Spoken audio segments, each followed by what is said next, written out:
Markelle Fultz has had a very rocky start to his professional basketball playing career. We all know the story, but now there is a new report. His agent/lawyer, Raymond Brothers, has announced that he has thoracic outlet syndrome. Huh? Thoracic outlet syndrome. Okay. It is a nerve condition that affects your shoulder, essentially. Interesting. He's expected to miss 3 to 6 weeks while he gets rehab on this condition. Jalen, I have a lot of thoughts on this, but I'll start with you. What was your immediate reaction when you heard about this diagnosis? My immediate reaction to the entire Markelle Fultz saga, as I'll call it, since he's gotten drafted, is something that I've carefully covered and watched what I say. Because I truly feel while that condition clearly exists because he was diagnosed, this also seems to be a little bit bigger than basketball. And so when you get drafted number one, there's a lot of pressure, there's a lot of expectations. Well, they get heightened when a team gives up a first-round pick for you and Jason Tatum to take you. Yeah.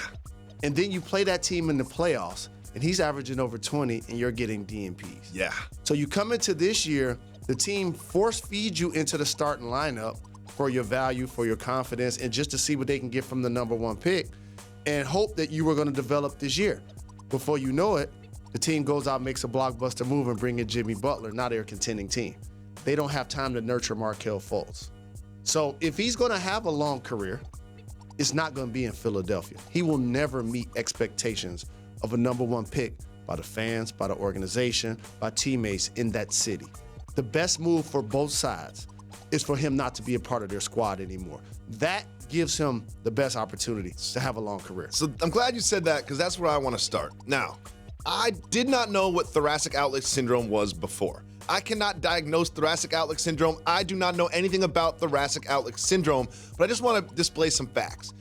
You mentioned that they've got Jimmy Butler. It doesn't seem like Markelle Fultz is part of their long-term plans. That's been reported.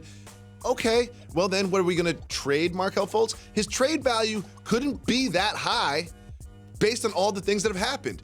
And if you remember, just a couple days ago, there was a rumorish report about other Sixers players being concerned about Markelle Fultz. And the inference was they're concerned about kind of where his head is at. So if you are a team who doesn't have a future with this player and you're thinking about his trade value, you're his agent and his lawyer, you're like, this isn't good because not a lot of teams are going to want to trade for somebody that's not performing that well on the floor, and there's been sort of rumors about where his head is at. And this is just, I'm not saying he doesn't have thoracic outlet syndrome. I have no idea if he does, but it's just convenient, the timeline of like, we're going to give it a name, we're going to give it a timeline of when it's going to be better, and that sort of like ties a bow on the whole saga and makes a neat little thing that helps his trade value. If I'm the Sixers, I trade him for a second-round pick in 2040. Jalen, that's not nice. That's what I would do. Really? He can't reach his promise under those circumstances. I mean, you're essentially saying you would cut him. I mean, because there's no value in a second-round pick in 2040.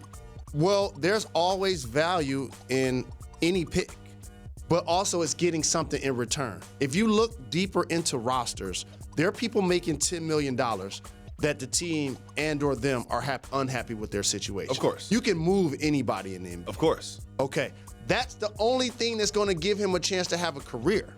I ain't even talking about like living up to the hype of a number one pick. I ain't even talking about that.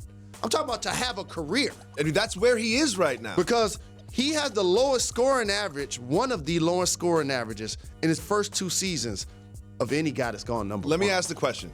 Are you a little bit skeptical about the thoracic outlet syndrome diagnosis? No, I'm not, because I understand how the game is clearly physical and mental. And when I see you at the free throw line, pity-patting with the ball before you shoot it, that's both. That's exactly what that is. There's also another interesting wrinkle to this, is Raymond Brothers came straight to us, came straight to ESPN with this diagnosis. There's a report. Didn't go to the Sixers first. What does that tell you? That tells me that relationship is fractured. We saw that from last season when Coach Brett Brown was talking about his shooting form and said that he basically wouldn't play until he's able to make a shot.